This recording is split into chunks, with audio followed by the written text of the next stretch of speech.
what you're talking about there is as much about the expertise that you're providing to the organization as it is about the actual technology or move to the cloud.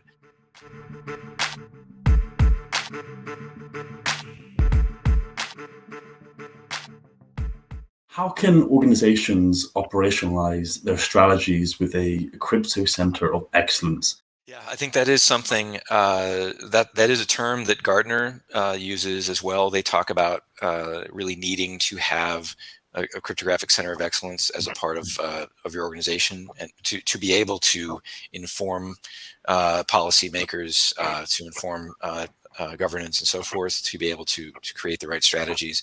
The how is, I think is the harder part, because that comes back again to the expertise.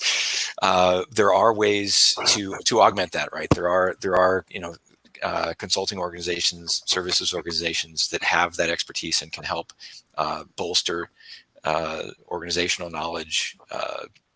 There is a lot of, when you look at cloud services, things like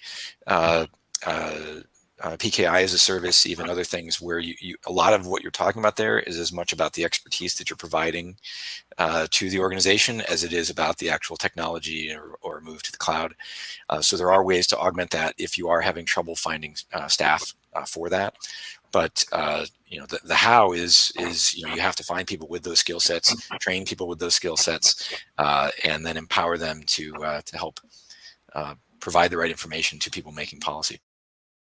Yeah, and that goes back to the whole, it's a organizational structure and cultural aspect to reinforce everything that he's talking about. I'll take it one step further and talk about specifically prioritizing things appropriately. So a lot of times people just jump in the pool, which is great. You have a lot of energy and you're able to take the bull by the horns.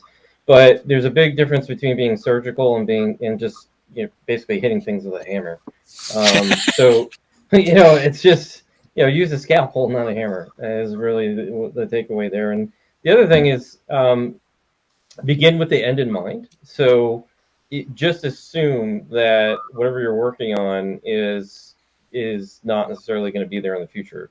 There's a couple of use cases I have there. So let's encrypt.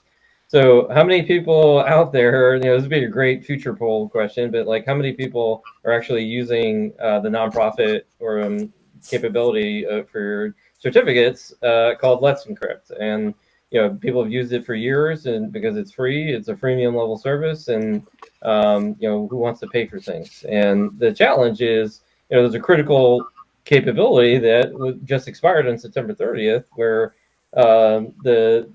basically the indent trust root certificate, it is no longer supported.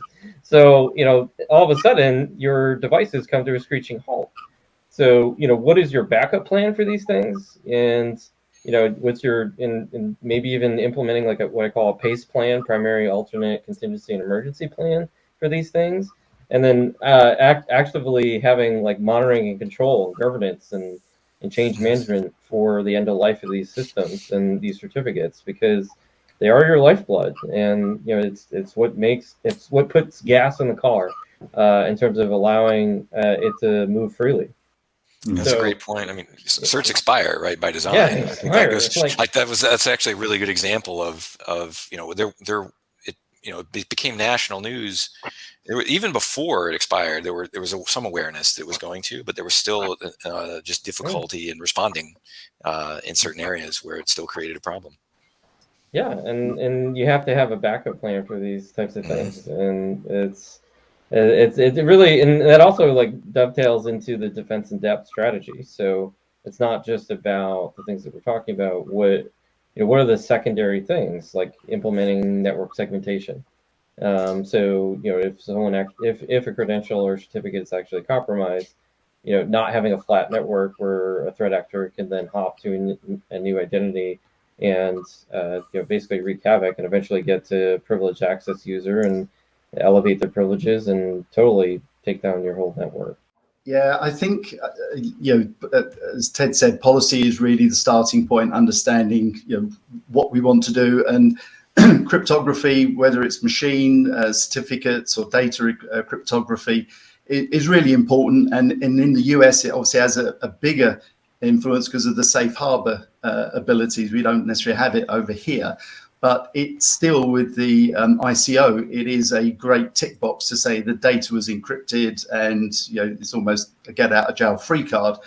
But the problem is that people think that, and then they want to do it everywhere, and you can't boil the ocean. And you've got to start off with identifying your sensitive data, your critical machines that you need to keep them operational or protect that data, and then apply the policy, which might be encryption, it might be better authentication or credentials of the system, and then apply that. And if you do it bit by bit, then you can build this holistic, involved solution that will be a center of excellence. And whether then that embraces technology that's going to automate and orchestrate some of those systems, or that your policy leads to playbooks that instigate events or systems in the event of a breach, for example, that the playbook would kick in, but the organization under its policy has already agreed that and